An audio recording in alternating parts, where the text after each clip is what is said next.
for the next 5 weeks, we're going to walk through what I'm calling the journey through the Old Testament. And I don't know if you've ever had an opportunity to do this before, do a kind of a high level view on the Old Testament itself. I want to spend some time today, specifically today. We're going to talk about the kind of the overview of the Old Testament to kind of get our bearings with what we're talking about specifically in the Old Testament. And then we're going to dive into Genesis. And once we understand Genesis, that helps us understand the remainder of what's going on. So as we look at the Old Testament, what we find is the Old Testament is made up of 39 books, okay? So there's 66 total books, 39 in the Old, 27 in the New Testament. And those 39 books start with the book of Genesis and end with the book Malachi. Of those 39, there are 21 known authors and 9 books that we're kind of unsure. We're not 100% sure who wrote them. A book like Job, we're not really positive who wrote Job. We have some ideas, but again, we're not totally positive. First, Second Samuel, First and Second Chronicles. We're really not sure. We're not specifically sure who they were, but again, we have a pretty good idea. So when you think about it, we probably have, I think they think about 28 different, 27, 28 different authors that wrote the 39 books, right? And the books were written anywhere from 1900 BC to 400 BC. And you know, for some people that kind of don't understand the BC system, right? Which call it before Christ, it actually counted backwards, right? So 1900 BC is actually older than 400 BC, right? So it all counted to zero. Zero became 0 AD, and then we've counted up from that. So when we talk about the 39 books, that they were written over a span of 1,500 years, that's incredible, because if you know about the New Testament, it was written over about 100 years. It didn't take very long to write the New Testament, but it took 1,500 years to write the New Testament. I'm sorry, the Old Testament. And then it covers the time period from 4000 BC, really like 4004 BC, to around 400 BC. So it covers a 3,600 year period. And in the Old Testament, as we've talked about, if you were with me through Jesus in the Old Testament, it's broken down into 3 major categories. The first one is the Torah, or the law, what we in Christianity we call like the Pentateuch. We talk about it: Genesis, Exodus, Leviticus, Numbers, Deuteronomy. That's the book of law, or the Torah. A Jewish person would say the Torah. It's also broken down into the books they call the prophets, the books of the prophets. You have your major and your minor prophets. You have Elijah and Isaiah, right? Not Elijah. Elijah's a prophet, but he didn't write Elijah book. But there's Isaiah and Ezekiel and Jeremiah and Malachi, Zephaniah. There's all these they're major and minor prophets. And then you have books of poetry. Job is considered a book of poetry. Psalms, Proverbs. Those are all books that are considered poetry. So when we look at the books of the Bible, we understand that they're broken down in those 3 major categories. And as we'll see as we look at the Bible or the different books, that they may have poetry in them. For example, Genesis and Exodus both have a lot of poetry, but they're still considered the Torah, because the majority of the book is about the law. Okay. So when we talk about the Old Testament, I think a lot of us, especially obviously in the Christian world, we know a lot more about the New Testament than the Old Testament. A lot of us have been raised in the New Testament because it's about Jesus Christ, and we all want to know about Jesus Christ. And so we kind of understand the New Testament theme, but the Old Testament theme is really about the story of God and his chosen people. In this case, his chosen people being the Israelites. So if we can kind of get our head kind of wrapped around that concept that these 39 books, they have one central theme. It's all about telling the relationship between God and the people of Israel. So when I open up a book and I'm looking at the book of Isaiah, it's telling me about the story of God's relationship with the children of Israel, right? Both the present and some who are prophetic, the future, and some that point back to the past, right? So when we think and we read the Old Testament, what we're reading for, what we should recognize as we read it is that, okay, this is telling me the story of how God related to the children of Israel, or is going to relate to the children of Israel. Again, I bring up Isaiah. Isaiah is full of prophecy and talking about, like we looked at Jesus Christ, right? Talks a lot about Jesus coming, right? So, but it's still God and how he reacts with his chosen nation, his chosen people, and that's the people of Israel. So any questions on kind of the overall of the Old Testament, kind of the theme and how it, or when it was written? Any of those questions? Okay. All right. Well, let's move on then. So let's get into Genesis. So Genesis literally means the origin. So like if you want to think, if you are, well, if you're like me, I love Star Wars, Star Trek, Marvel. I love the origin stories of some of the characters, right? Well, Genesis is the origin of the Israelites, the origin of this nation that's created. Okay, because again, when we talk about the Old Testament, we're talking about how does God relate to his chosen people. So Genesis is very interesting in the fact that it covers from 4004 BC to 1805 BC. Now, you might be sitting there and going, Pastor James, how in the world do we know that? And I'm going to answer that question in just a minute, because that's a really great question. Whoever asked that, great question. But it was written around 1430 BC. So now think about that for 1 second. That means, let me do my math right, roughly 2,600 years before it was written. So for 2,600 years, history went on. And then finally in 1430 BC, someone, and we know that someone, Moses wrote the Torah, the Pentateuch, the 5 books, Genesis, Exodus, Leviticus, Numbers, Deuteronomy. So the origin story, the Genesis story, was written by Moses in 1430 BC, 2,600 years after Adam and Eve were kicked out of the garden, because that's when timing started. Okay, so hold on to how do we know numbers? Because I want to talk about oral tradition. Because one of the questions a lot of people ask then they don't understand is like, how did Moses know the story? Okay, one of the things that we don't have because of where we grew up and specifically in the United States and in our day and age. Now, some of you are older, so you would fit into the traditionalist generation. A traditionalist still had and can recall, Frank, I'm gonna pick on you for a second. Frank relates everything through stories. That's what a traditionalist does. They relate everything through stories. If you understand generations, right? I'm from the MTV generation. We don't relate things through stories, right? But that older generation, the traditionalists, and even older as we go back, they related everything through stories. Because nowadays we have social media, we have all these different ways to put things out, information out. Well, let's go back to 4000 BC.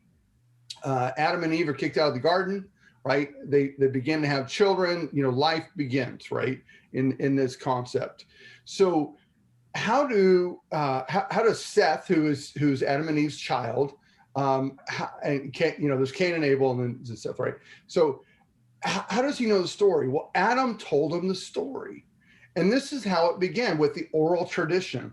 And if we could go back into that generation, or we can go back to Jesus' time, and even later on, what you would find is that parents passed on the tradition, or what I mean orally, by telling stories. They would get around a campfire, they would get around their homes, they would wherever the situation was, they'd get around their living rooms. If we did it today, and I'm gonna pick on Frank again. Frank would tell one of his stories, right? He'd tell a story about Selma, Alabama, right?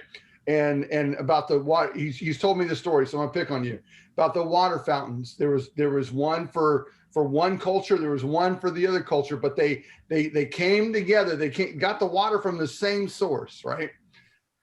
Okay, so Frank's told me that story, right? And say I'm Frank's son. Okay, I mean, we look alike, so I probably am, right? So I'm Frank's son. He's told me that story, and then finally one day, what he does is he says, "I'm not telling the story, James. You tell the story. It's your turn." And so then I begin to tell the story, and if I make a mistake, he corrects me.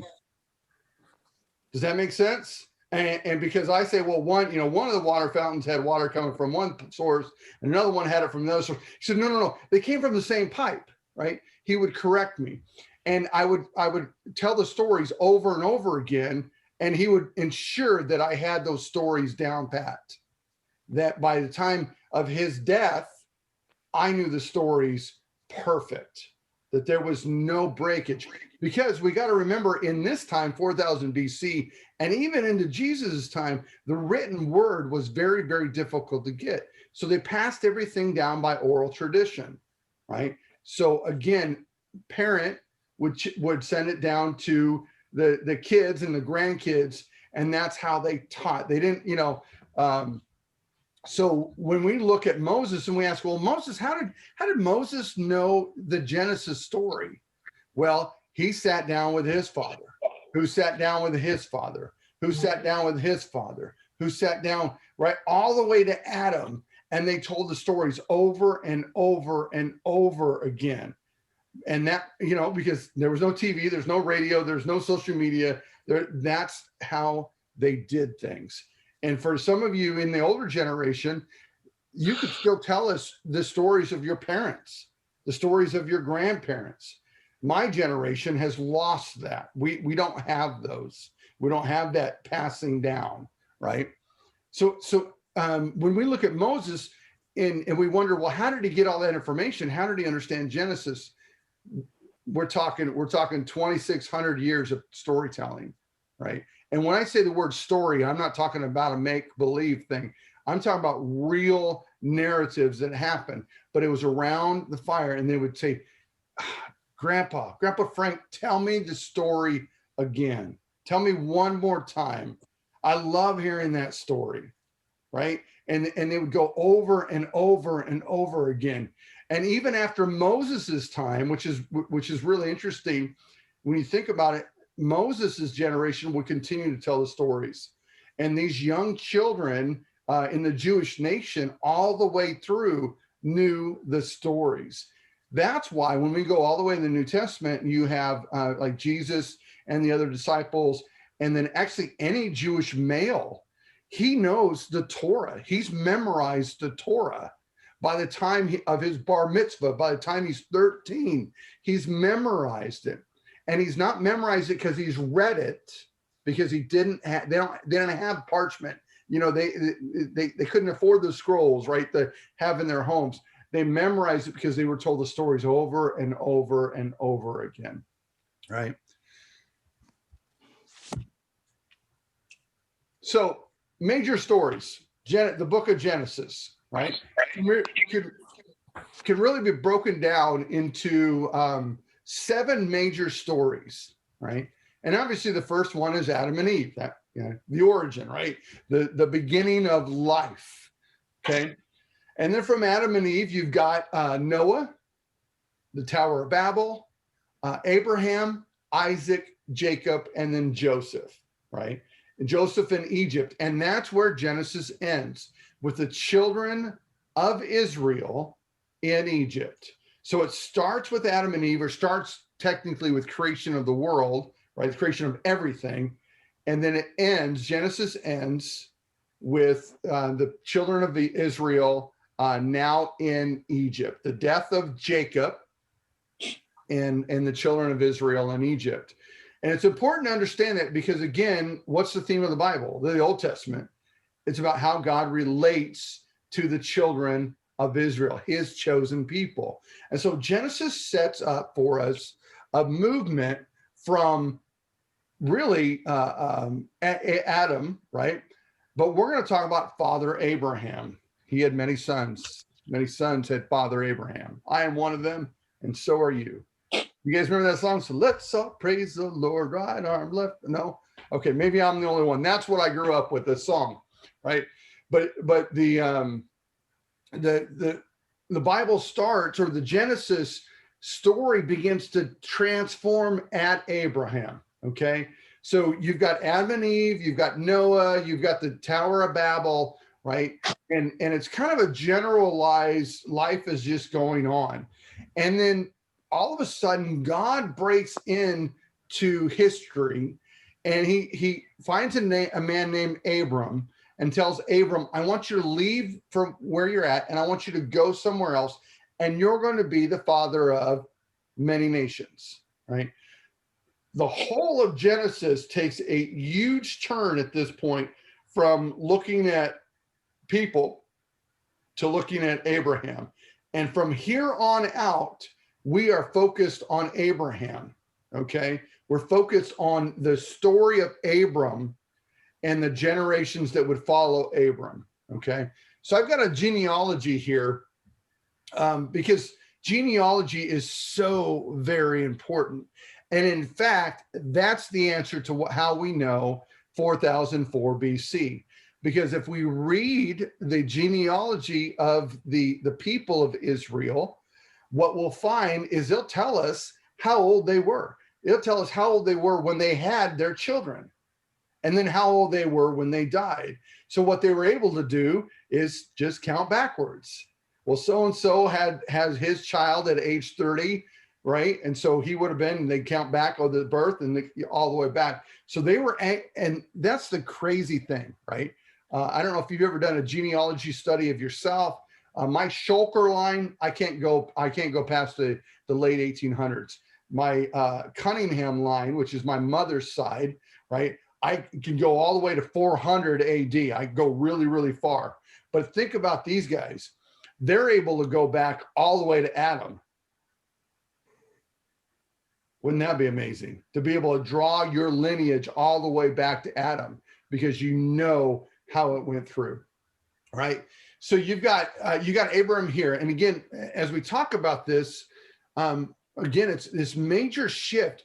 And it's this shift right here, this moment in Genesis when it changes gears, that God kind of interacts with Abram, right? That the rest of the Bible now is going to change directions, right? Because what we have is Abram, he's told, hey, you're going to be a father of many nations. They get impatient. If we know the story, Sarah gives her handmaiden Hagar to Abram, and he has a child. His child is Ishmael. Now, I circled Ishmael because Ishmael was the firstborn. Very important to understand that piece, okay? And we'll get into why in a moment. So Hagar has Ishmael. Then Sarah finally gets pregnant, and she has Isaac. And then there's Keturah, who is another maidservant, and he had 6 children with them, right? But you'll notice from that point, we don't follow from Ishmael, nor do we follow from Keturah, right? We actually follow from Isaac, because in the story of Genesis, you go from Abram to Isaac. Ishmael goes on his own, and actually Ishmael, if you know the story of Ishmael, he becomes the father of the Muslim nations, right? So that's a whole nother ballgame that we could talk about, right?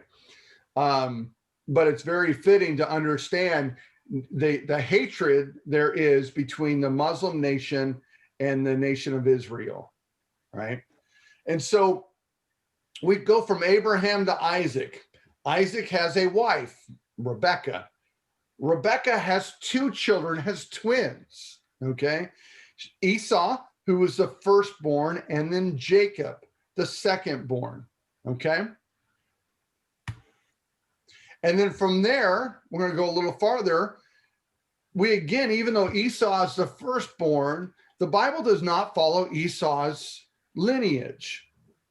It tracks it. We know who Esau had and what happened to them, but the Bible was concerned with the story of Jacob. Jacob has four wives, technically two. Leah and Rachel were his wives. Zilpah and Bilhah were actually maidservants. And if you know, the Bible cracks me up. And I don't know if you guys have really read the stories before, but Rachel and Leah get into a fight over their husband and how many kids they're going to have.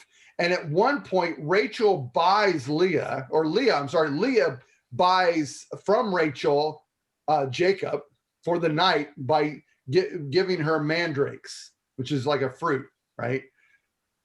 That's just absolutely crazy. You know, you can't make those kind of stories up. But through Jacob and his two wives and two maidservants, right? He has 13 children, okay? 13 children. And that might get you peaked. You're like, wait, hold on a second, right? Well, you've got Reuben, who's the firstborn, and then there's Simon and Levi right there. He has all these children. Dinah, if you notice, there's a Dinah up there. She's, for whatever reason, and that never really explains, but the Bible actually listed out Dinah. And part of the reasoning, some think, is because of the story that happens with Dinah. Dinah ends up getting raped, and Simon and Levi go and kill everybody from the town. Pretty bloody, right? So for whatever reason, they follow the lineage and they list down these 13, specifically the 12 men, right, that are born, and you see who had them, right? And again, Reuben being the head of that. So when we think about the story, the overarching Old Testament story, the Genesis story specifically, you start with Abram, and then we get to the end of Genesis with the death of Jacob. Now, Jacob has another name, and his name was changed to Israel. Okay, so when we think of the nation of Israel, a lot of times we think of a nation. But the truth is, if we went back to the time of Genesis, it wasn't the nation of Israel, it was the children of Israel. So in fact, when we say that, what we're saying is the children of Jacob. Jacob and Israel are the same individual, okay? It's another one where God has changed his name. So God changes Jacob's name to Israel, and Israel has 12 sons. Well, those 12 sons become the 12 tribes of Israel. So they enter into Egypt as children. They enter into Egypt as a family. And then in the book of Exodus, which we'll start talking about next week, they exit Egypt as a nation. Does that make sense? Yeah.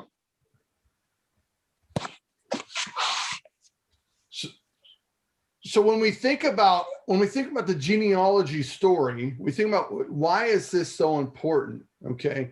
Well, for the children of Israel, and I'm talking about the 12 boys of Israel, it was important because I needed to understand where the lineage went from, where they went to, right? So the first thing if we understand the kind of the rituals, how life worked, is number one, if you were the firstborn, you got the king's keys to the kingdom, right? You were supposed to get double the portion. You were supposed to then, once the patriarch, the father died, you would be then in charge of the family. But what we see, and let me go back here, we see that Ishmael's the firstborn. He doesn't get the keys to the kingdom. He's actually exiled and leaves. Esau, again, the firstborn. He should have got the keys to the kingdom, but the blessing went to Jacob. Jacob's firstborn, Reuben. Reuben doesn't get the keys of the kingdom. In fact, the leader ends up being Judah. Judah becomes the nation that leads, right? And so this, to me, is so exciting because from the very beginning of Genesis, think about it this way, guys. We're talking about the Old Testament. The Old Testament is a story about God and how he relates to his chosen people, right? His first fruits. But then the New Testament comes along and says, hold up. I've got other children as well. You see, we've not been excluded, right? Even in Genesis, he shows us that the secondborn or thirdborn, or in Judah's case, I think he was the fifthborn, maybe fourthborn, that it doesn't matter when we're born, that we can have an inheritance just like everyone else. Even in the beginning of the Genesis story, it shows us that God is always about bringing everybody in and not just giving the rights to the firstborn being Israel. They are the firstborn. Yes, they'll have an inheritance, but we get to join in that inheritance. We're not secondary citizens, and I should get an amen with that one, right? We're not secondary citizens in this. We are actually grafted in, right, and have equal rights with those. And that just, when I think about the Genesis story and the dysfunction, the family dysfunction of Genesis, it warms my heart because I recognize even for me, right, in my dysfunction, that God is still in that and still loving me. And where you came from, as we talk about genealogy, it dictated your existence. And this is what I mean by this. So at the end of Genesis chapter 4, prior to Jacob's death, so again, Israel. So, and that is one of those things that as you read, specifically in the book of Genesis, and you see the name Jacob, or you see the name Israel, it's always trying to remember, okay, they're talking about the same people, right? It's the same individual, right? So at the end of Jacob's life, one of the things the patriarch would do is he would bring in his children and he'd pronounce a blessing on the children, right? And so I'm not going to read all of them, but it's really interesting to follow this. So when you've got Israel or Jacob, and he's blessing his children, Reuben, who's the firstborn, he says this. There's more to it, but I took part of it out. So it says, "You are my firstborn, unstable as water. You shall not have preeminence." That's not much of a blessing. I don't know about you. I really don't want anyone to have that blessing over me, right? You're unstable as water. You're not going to have preeminence. That began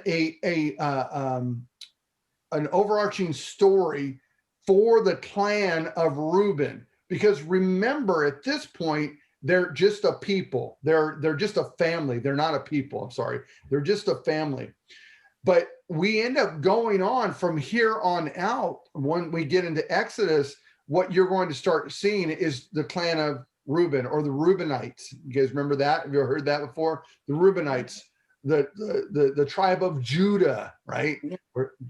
The lion, right? The lion of Judah, right? Asher, the Benjamites, right? They become nations. They become tribes, right? And so if we follow, and if we would read through, and you will, as you read through the Bible, you'll read about the different clans. And what you'll see is the Reubenites, right? They are very unstable. He's being very prophetic in his blessing. And so they become known as a people, as a tribe that is unstable. They become a people, Reubenites become those that didn't have preeminence. He goes on, Judah, it's a great blessing for Judah. It says, "Your brothers shall praise you. Your hand shall be on the neck of your enemies." And he goes on and blesses them. So even before they're a nation, he basically says, guess what? The tribe of Judah is going to rule. They're going to be the leaders of this. And Jesus comes from the tribe of Judah, the lion, right? David from the tribe of Judah, right? Zebulun, who's another child, right? Becomes another tribe, shall dwell at the shore of the sea. Well, guess what? That's what they ended up doing. You know, they became fishermen. They became men of the sea, a tribe of the sea, right? Asher, food shall be rich. They become farmers, you know. And then Benjamin, I love Benjamin, right? Because it is a ravenous wolf. The Benjamites, when we see the Benjamites in Exodus, and then throughout what we find, even in the book of Judges, you'll find about the Benjamites. Everybody's excited when the Benjamites show up because they're going to go to war and they're going to win, right? They are tough warriors. So here, Israel or Jacob is pronouncing a blessing over a boy named Benjamin, or a man at this point, Benjamin. He's saying, you're a ravenous wolf. Your tribe is going to be ravenous.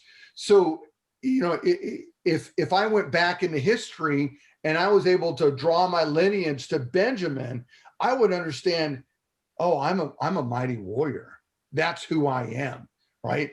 If I could draw my lineage back to Judah, I would begin to say, I'm of the tribe of Judah. I'm a ruler. I'm meant for greatness. I'm meant to lead, right? Or if I'm a Reubenite, then, you know what, I'm probably going to be unstable. It was based off of this blessing. So the genealogy made for them was so important because it told them where they came from and who they were, their identity. Does that make sense? Any questions on kind of the genealogy, why it's so important, Frank?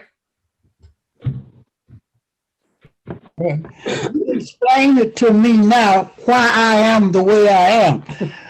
I was born to be a ruler. See, I always try to figure it out, but you just explained it to me. I'm born to rule. I'm not sure if the world can handle that, Frank. I've handled it for 45 years, so.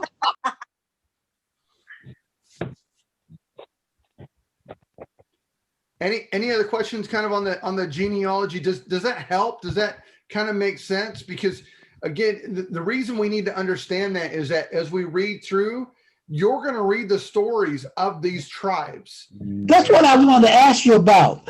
When they left, you said it was 12 tribes. I remember they all had a different colored flag. Was that to separate the tribes, or what was it for? Yes, because they would stay together. And in fact, in the story of the Exodus, and as we get through the end of Exodus, they're told to go by tribe. Okay. Right. And as they enter into the promised land, they're actually given portions of land by tribe. Right. Because the tribe would stay together. You know, that's a great question, because tribe was everything. You know, in fact, when David comes along, King David, after Judges, in Judges is when we see the book of Judges, we see the breakup of the tribes. They're no longer unified like they were. Then King Saul comes along later on, and he's the king of Israel, but technically he's not. He only has 2 tribes. David comes along and unifies for the first time the 12 tribes. So under David and Solomon, the 12 tribes are unified again. And then under his son, Solomon's son, they break up once again. Ooh. And we'll get more into that. But the story of the tribes becomes so important because they're laid throughout the Old Testament, specifically in the starting, but even into the prophecies, the prophetic books. We see them in the minor and the major prophets, right? That they refer to the tribes of Israel, and they're referring all the way back to Jacob and his blessings. And then that's what they end up becoming. Solange, did you have a question? I had a shocker about Abraham having. I thought he had only Isaac and Ishmael. Right. I didn't know he had 400 or 600 children beside them. Yeah, it's actually interesting because after Sarah dies, so think about this. He was like 100, I think, when Isaac was born, and then Sarah dies, and he marries again, or has this other lady, and then has 6 more kids. Whoa! Right. So they're younger, right? So Ishmael's the oldest. Then Isaac, and then years down the road, all of a sudden he has more kids. He has these 6 more kids, and it's kind of like almost like a side story. Like, hey, Sarah dies, he weeps for her, but don't worry about him. He remarries and has 6 more kids. But we don't track those children. Or the Bible does not track those children for us to understand what happened to them. A side story, though, that brings up a really interesting point is when we're reading the Bible, there seems to be these off stories that don't make any sense, but they're there for a reason, okay? Because they actually relate. For example, Abraham and Lot. We guys kind of, I think you all understand Abraham and Lot. Lot was Abraham's nephew, was with them. Sodom and Gomorrah. Lot, his wife, and his 2 daughters are told to leave. They're also told their son and his son-in-laws, or to-be son-in-laws, to leave as well. They don't leave, they stay. As they're leaving, Lot's wife turns pillar of salt, right? You guys with me so far? Right. Lot says, hey, I want to go to this town. I can't go that far away. I want to go to this town. He goes to a town, gets there, realizes this is not a safe place for myself or my children. So he goes to a cave. They hide out in a cave. Well, excuse me. So they're in this cave. Strange story happens. The daughters look at each other and recognize there's no men for us. And so we are childless. We have, we're not going to ever have children. So this is what we're going to do. I'm the oldest. We're going to get our father drunk. This is in the Bible, so I can tell it, right? We're going to get our father drunk, and I'm going to go lay with him tonight. And then tomorrow night, we're going to get him drunk again. And you're going to, younger sister, you're going to go and lay with him, right? And so we kind of look at that story and go, what's the point? I don't need to know this. It's like family laundry. I mean, I just don't need to know all these crazy little stories back and forth and what's happening, right? Well, it goes on and it begins to tell us about and I don't know if they'd say Lot's children, but their names, right? The Lot's children's names, and I'm trying to make sure I get them right. Here we go.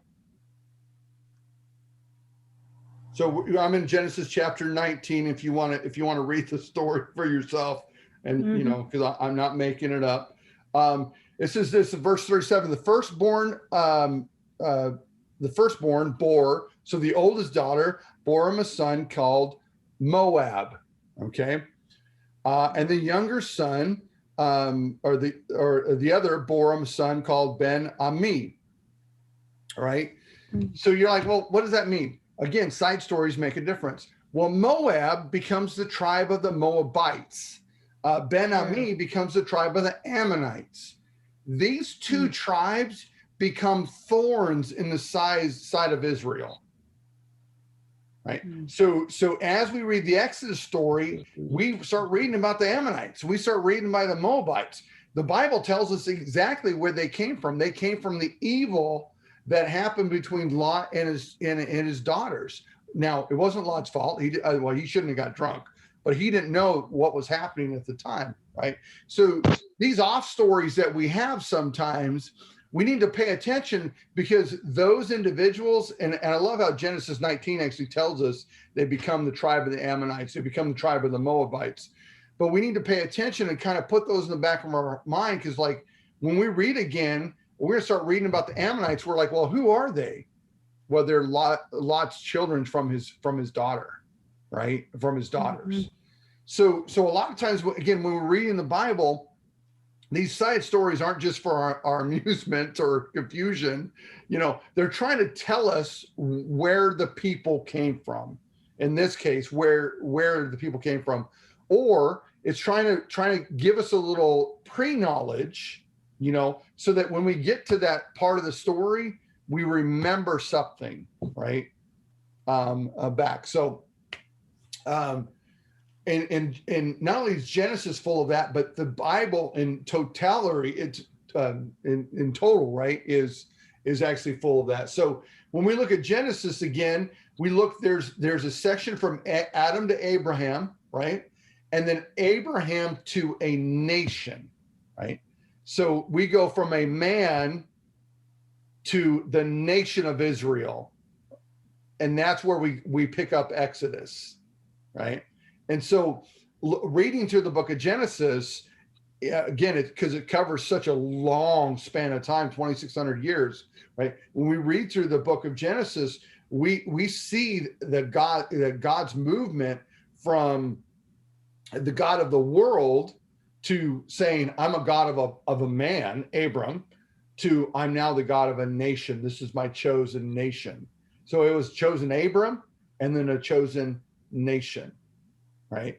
And so when we read throughout the Bible, you'll hear a lot of times and you'll hear Father Abraham, or the God of my father Abraham, God of my father Isaac, the God of my father Jacob, or God of Israel, right? And they would point back to that, and then it stops there.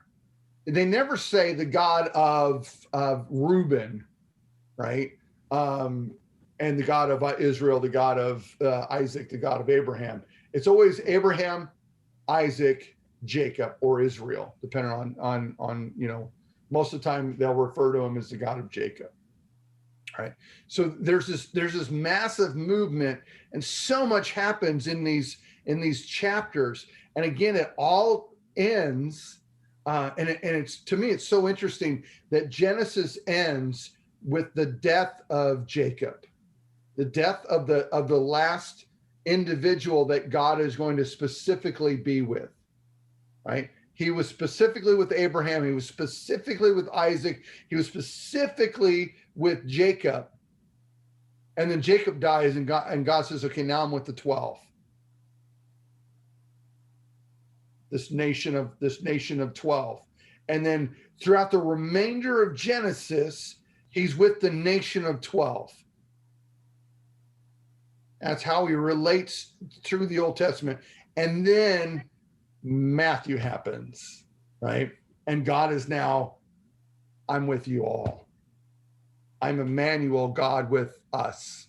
How cool is that, to recognize that transformation? God's trying to walk with Adam and Eve in the still of the day, right? And just the beauty of that. They reject him. They reject God. They reject that closeness. And then the time goes on, and Abraham is born, and God's like, there is a man who wants to walk with me. And if you've been with me through the altar series, what was Abraham about? He was about spending time with God. He had refound that passion to be with God. And he started building altars, and God's like, okay, my presence can rest with a person, right? And he rested with Abraham, and then he rested with Isaac, and then he rested with Jacob. Isaac and Jacob, guys, man, if I had time, I'd tell you about it, but just understand, they pursued God just like Abraham did. They went back to the same altars that Abraham had set because they desired God. And then finally, at that point of Israel dying, of Jacob dying, God's like, okay, now I've got a people. Now I've got a nation that I'm going to reside with. And we see through the Moses story going in Exodus, and I don't want to get too ahead of myself, but that God begins to put his presence on a nation. And then Matthew, he says, I'm not just doing with the nation. I'm not just doing with the 12 tribes of Israel. I'm going to be God with all of us. And how cool is that? So any questions, any thoughts on either genealogy, kind of the overview of the Bible, or kind of that overview of Genesis?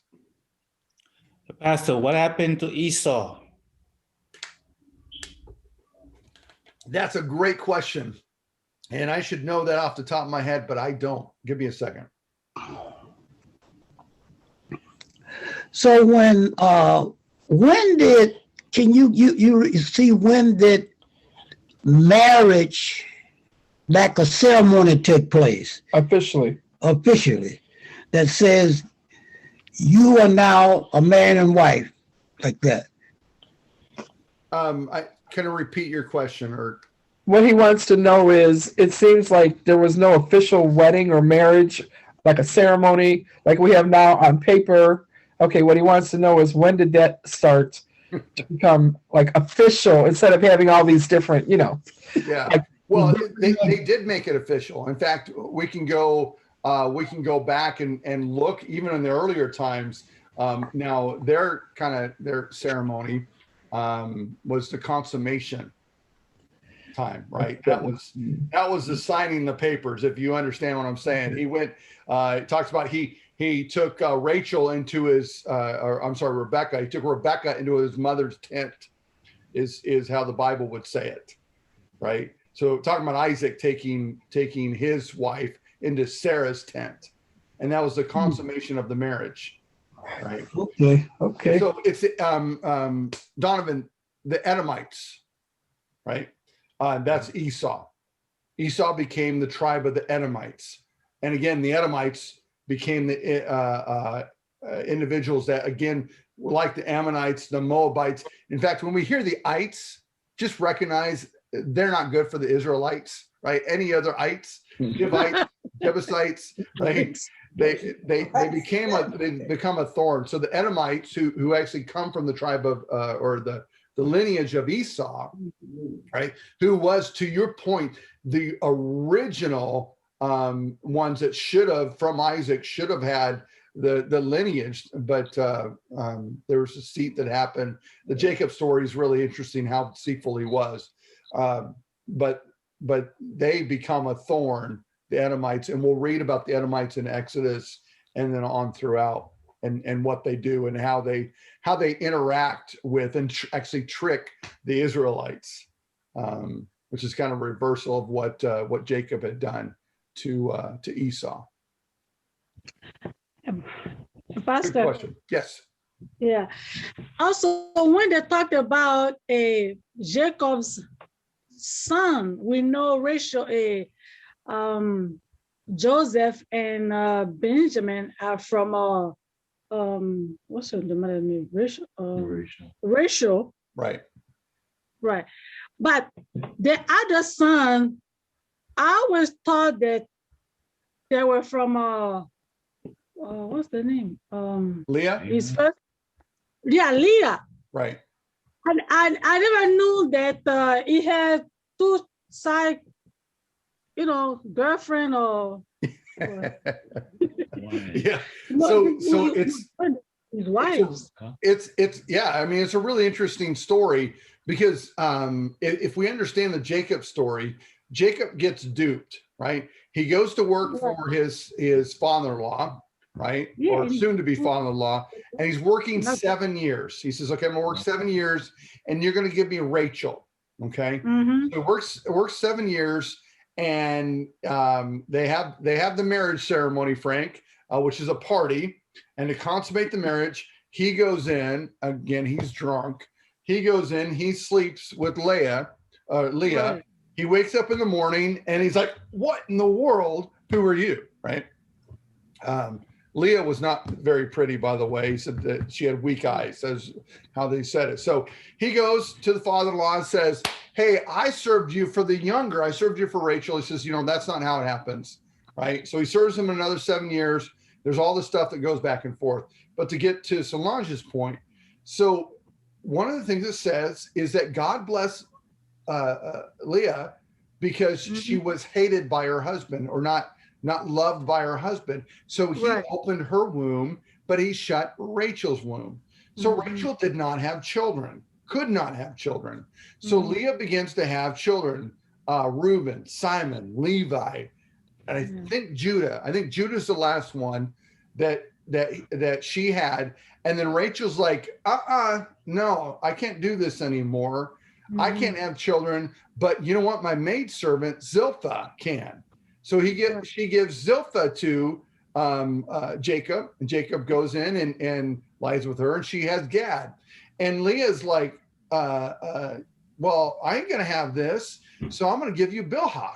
And Bilhah's gonna, you're gonna go and lay it, and then you have Dan, and then he goes back to Zilpah and has Asher, and then goes back to Bilhah and has Naphtali, and then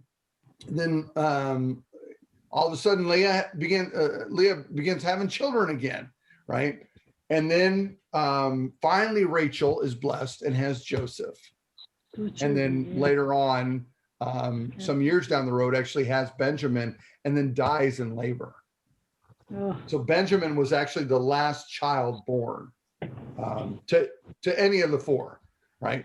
But what's interesting too is when Bilhah, who is Leah's maidservant, right? And we actually find that out at the marriage who it is, which was not abnormal for people that had money at that point. That those children, Bilhah, were counted as Leah's, right? And Zilpah's children were counted as Rachel's children, right? So they said they're my children, even though they were born. So a lot of times people will talk about the children of Rachel and they'll list the four, but she only had two, right? And again, Leah, she had the seven, right? Actually gave birth to seven, but her maidservant also had two.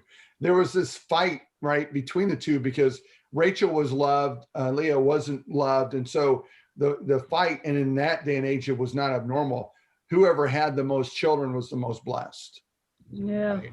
And so I'm gonna give you children. That means I'm better. And in fact, if you read the story, Leah will the names of the children matter because the first is like I gave Jacob the firstborn, so he's going to love me.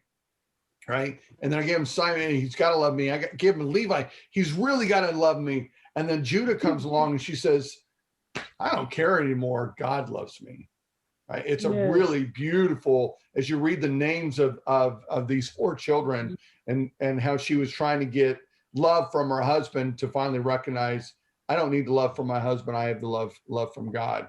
And then, which is really cool because when you think about Judah and who Judah becomes, right, and just the passion that Judah has for God as the people of God, right, is birthed out of the name that was given to him. So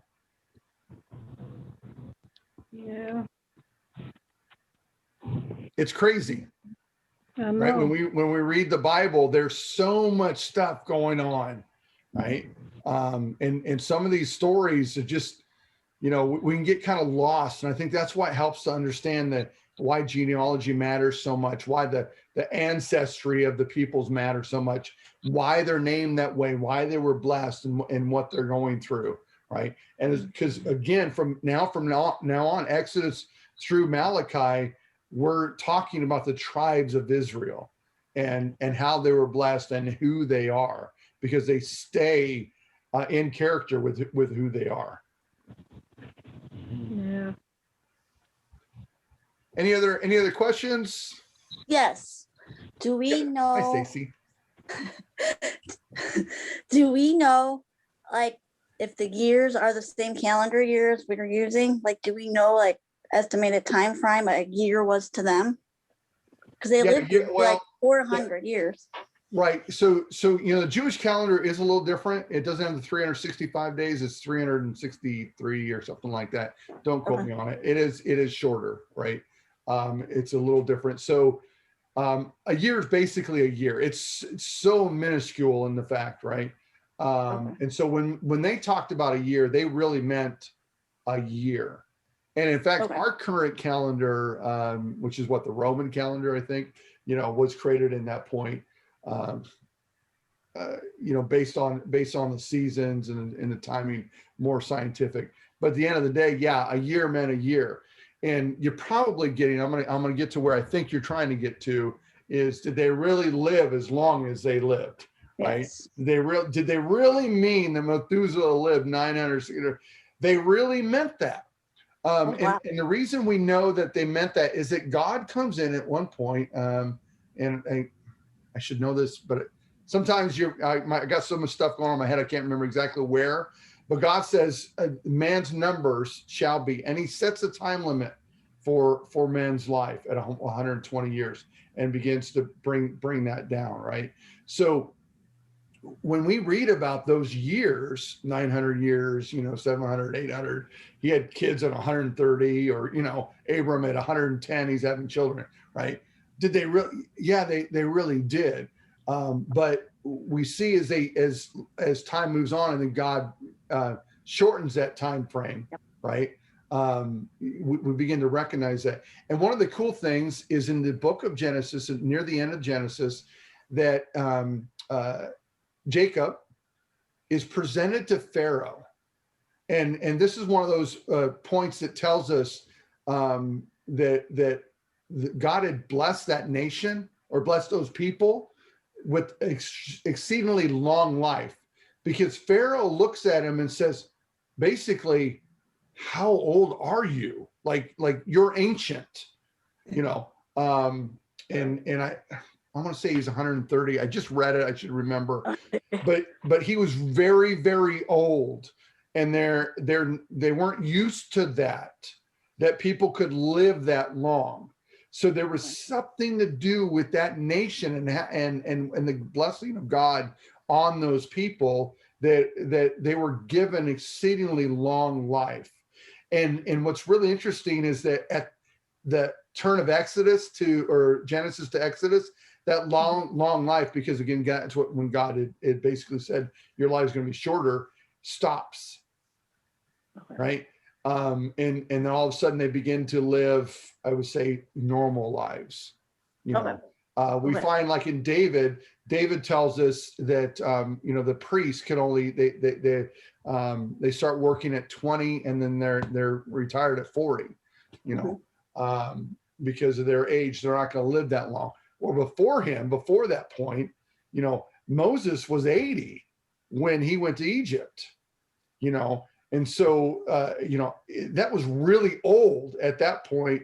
And he took, Frank's over there like, 80's not old, but, to take a nation of Israel, 1.5 million people out of Egypt, 80 was really old for him to start a ministry like that. That's a great question, though, because I get that one all the time, because it's like, no way can they live that long. Well, actually, yeah, they could have. Thank you. Great question. I've always been curious. Why did they never mention Adam's death? Adam's what? Death. When did Adam die? What year, or how old was he? It doesn't say. I was just curious if there was anything saying about that. I've not heard that before. Yeah, he was 930 when he died. Genesis chapter 5, verse 5. Thus all the days that Adam lived were 930 years, and he died.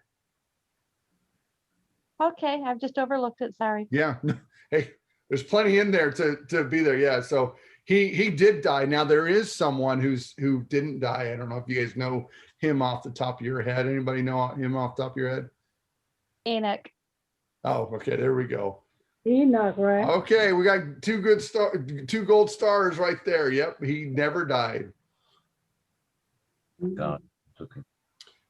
Any other questions? Awesome. Well, hopefully this was helpful.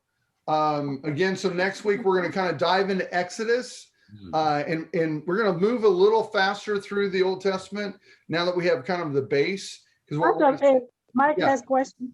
Yes. How old was Moses when he died? 120, I think, if I remember that right. Yeah, okay.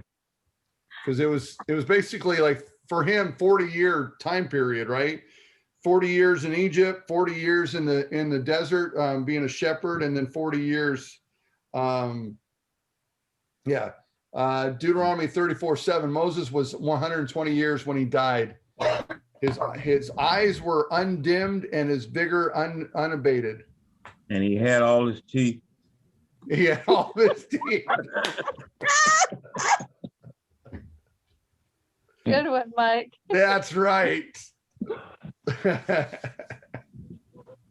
But Pastor, what I don't understand is that the Bible said that it wasn't no grave for Moses. Okay, if he died, why didn't God very Moses. he bury? I know, but Did he? it took him. So Moses goes on the mountain, right? Yeah. And that's the debate on did Moses like just Took him. disintegrate? Did he disappear? We know he died, Uh-huh. God Right? buried Moses. They buried him away. but so that's- he's buried on the mountain somewhere, right? Yeah. Well, the devil can't find it. But they No, can't find it. nobody can find him. Where is God? Can't do anything once. Yep.